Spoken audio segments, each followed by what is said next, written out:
distinct pleasure and honor to introduce the 2009 Longwood University Commencement speaker, Jerome Kersey. This occasion is even more special because Mr. Kersey is one of us. Jerome Kersey, a Clarksville native, was a standout basketball star at Longwood from 1980 to 1984, where during his senior season he earned first-team All-America and State Player of the Year honors, and led the nation's Division II players in rebounding. Mr. Kersey was chosen by the Portland Trail Blazers in the second round of the 1984 NBA draft and played 11 seasons in Portland, where he became a fan favorite. Twice led the team to the NBA Finals, 1990 and 92, and became only the second player in franchise history to score 10,000 career points and grab 5,000 career rebounds. After leaving Portland, he played 6 more seasons for several teams, winning an NBA championship in 1999 with the San Antonio Spurs before retiring in 2001. Prompted by a desire to set a good example for his daughter, Kiara, now a 14-year-old high school freshman, Mr. Kersey decided to finish his degree. In January of 2006, he contacted Longwood officials and arranged to take his remaining courses with Longwood from his home in Oregon. One of those courses was in physics, and I know the grade he got, and it was good. He completed a Bachelor of Science degree in social work and walked in the commencement ceremony in May of 2006. He still holds 10 Longwood school records in basketball, including career rebounds, steals, and block shots. He was inducted into the Longwood Athletics Hall of Fame in its inaugural class in 2005, and last year he was inducted into the Virginia Sports Hall of Fame and its Oregon counterpart. Mr. Kersey is currently a Blazer ambassador, a part-time community relations position with his former team. He's a health coach for Take Shape for Life and director of project development for Curry Productions Incorporated, a California-based film company. Jerome Kersey has set a tremendous example for today's students through an outstanding work ethic and drive for success in all that he has done. It is indeed a pleasure to welcome him back to Longwood once again to share his thoughts with our graduates. Please join me in welcoming Jerome Kersey.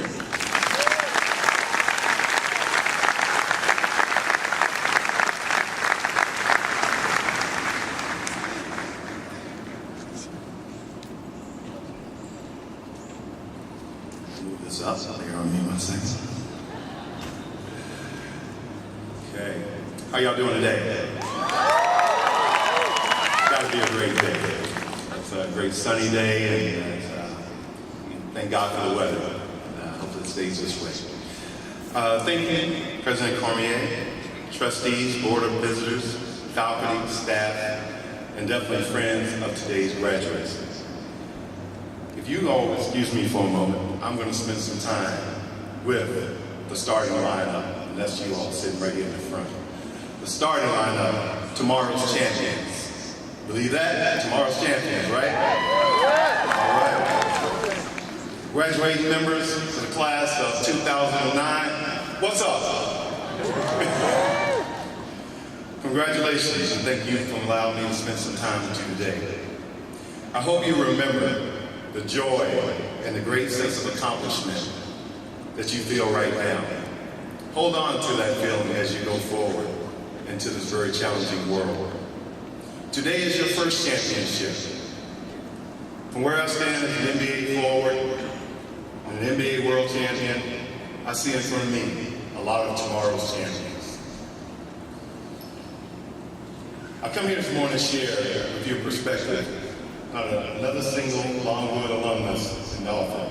How does an NBA star convert his Longwood experience, which was incredible, into professional success, and then personal success after his career is over?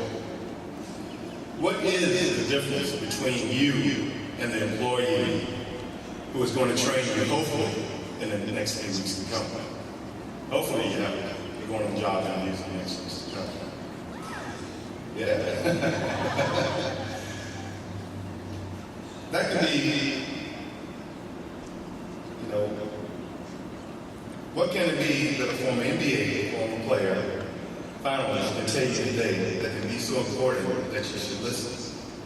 Well, I know you can't graduate until I'm done, so I hope you guys are in the palm of my hands right now. Let me tell you this, I spent 17 years facing off against some of the most famous and accomplished basketball players in NBA history. Some of you might recognize them, players Dr. Julius Irving, Magic Johnson, Larry Bird, Michael Jordan, Shaquille O'Neal, David Robinson, to name a few. Pretty impressive group. Almost makes me go put on my basketball shoes again. But I left the NBA a little different man than when I entered the NBA.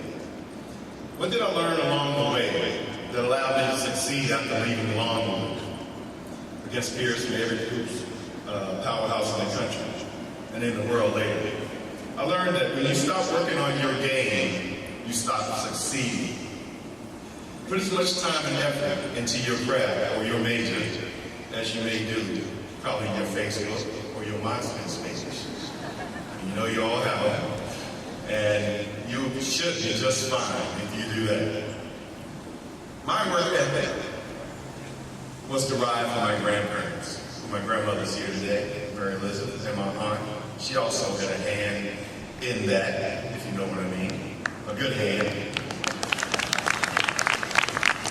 But my thing, I was a guy that was in the gym. Early, late. I was on the court. I was in the weight room, running, trying not only to become better at my craft, but also trying to become a leader for whatever team I would actually play for, whatever I would do in life. You know, the second thing is, take this phrase, keep your elbows up. Okay, I did. Keep your elbows up and your knees up. And that's kind of a phrase that means, you know, there's going to be a lot of people coming at you with the potential to maybe harm you with bad intentions. You know, so be on the lookout for these people. You know, there was Karl Malone, somebody may know, Utah Jazz. I'm not saying he was a dirty player, but he was kind of. He used to set picks, and when you'd be running by, he would like flip his elbow out, kind of hit you on the hip every once in a while. So if you were not aware that Karl does that, then you probably would get hurt in the game. And I got a couple. So be aware of where you are on the court of life and in business at all times. Learn how the rule makers and enforcers think. Your sense of what is right is irrelevant if you can't go adapt to the rules of someone else. Unless your name's Kobe Bryant or Shaquille O'Neal and they call you Superman. We must understand your success is going to be the function of listening to your coaches and doing exactly what they need to be done. And knowing exactly how the referees are going to call the game. Sometimes in the NBA, we have no idea what they call. The company, the team, the organization that you apply for need role players more than prima donnas. But remember, the prima donnas get paid more money. Rookies are at the mercy of the veterans. You most likely will do work you think is beneath you. It is not. And you aren't the first person to get the assignment or react with indignation. You will not enter the game as an MVP, and veterans won't treat you like one until you earn that through hard work, sacrifice, a lot of humbling lessons. Some may get lucky at first, and that's a blessing. Champions are not for the faint of heart. Your convictions and commitment to winning within the organization values have to be rock solid. Even superstars in college become ordinary when they enter into a different arena. If you want to regain your superstar status, get after it. It won't be handed to you, because when everyone else is as hungry and as talented as you are, you know what the secret is? Hard work is the secret sauce that you need. I'm gonna tell you a personal story about myself. When I got drafted by Portland out of the great Longwood College. Oh yeah, Longwood College drafted me in the NBA. And so far I've been the only player, hopefully there's more. But the head coach, Jack Ramsey at the time, I actually went to rookie camp in San Diego, first time I've been over there. I go to Summer League. I come back to Portland. There's 5 guys. The head coach pulls me to the side after about 4 days and says, I don't think you're quite ready for our team. You know, that was very disheartening. Here I spent all summer, I'm working hard, and thought I had found a place to at least come back to fall camp. He goes, I think you should go over to Europe, play over there a season, and we'll keep an eye on you and then come back next year.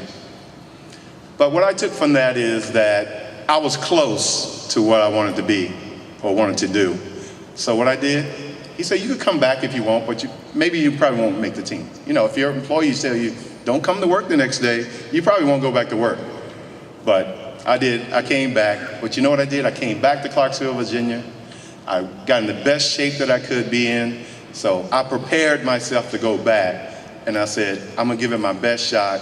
And if my best shot is not good enough, then I will let things fall where they may.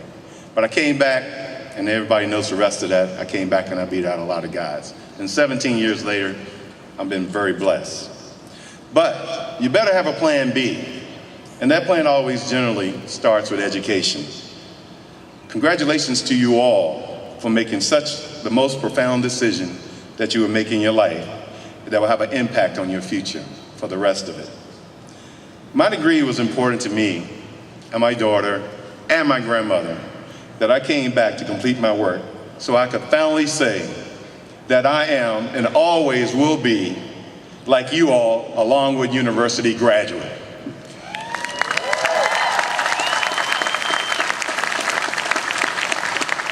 The thing is, in this life, you won't do it alone. You can't do it alone. You don't need to do it alone. Life success is a team effort. Most of you have had the help of at least one person whose presence or support at a critical moment helped you arrive at this very special moment. Most of them are sitting right behind you or on the sides of you. I want you guys to take a minute, turn around and wave at those people and show them that you really love what they do for you. That's your team for life sitting behind you. Always look to return the favor. Thank you once again, President Cormier, for having me. And most of all, congratulations, class of 2009. What's up? Thank you. Enjoy your day.